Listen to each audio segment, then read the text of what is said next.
Scott, the trouble began just after Friday prayers. As soon as the mosques emptied out, the squares filled with demonstrators. Now, the military tried to block off some of the main roads, but protesters came from every direction, setting the stage for the bloody confrontation that followed. The Muslim Brotherhood vowed that its supporters would take to the streets by the thousands today in retaliation for the government's brutal crackdown. And they did. The police warned they would use deadly force to stop them. They kept their word too. In Cairo, demonstrators ignored a state of emergency and a heavy military presence in an attempt to set up a new protest camp in the heart of the city. They were soon surrounded by security forces. At one point, the violence was so bad that protesters jumped off a bridge trying to escape. We found a group that was determined to reach the main protest despite the fighting that was raging around them. It was relentless. The crowds would push forward. The sound of automatic weapons would ring out, the police gunning down protesters. Then came wave after wave of the severely wounded.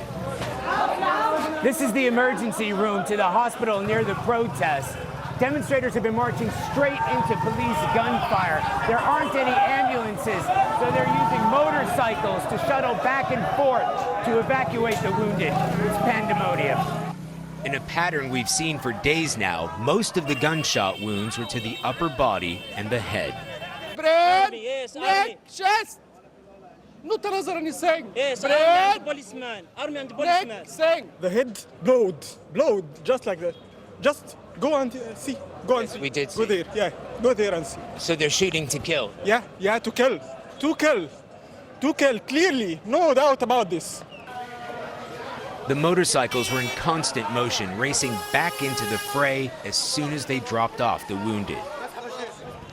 And incredibly, the crowds kept coming, even though they could hear the gunfire ahead. The government warned that they would use deadly force against demonstrators. That didn't keep you away. We have only our bodies. We don't have anything else.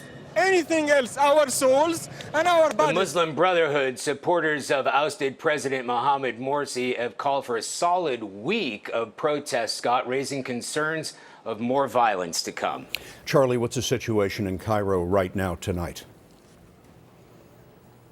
Well, we have heard gunfire tonight, Scott, but a curfew is in effect. You can see behind me in Tahrir Square, everything is relatively quiet. But it's not just security forces that are out there. We have armed vigilantes, and we ran into them today. They were blocking off the area around those protests. So we had to try to get to those protests and take extensive measures to get away from those protests, too, to avoid these armed vigilantes. Charlie D'Agata with our team in Cairo. Charlie, thank you very much.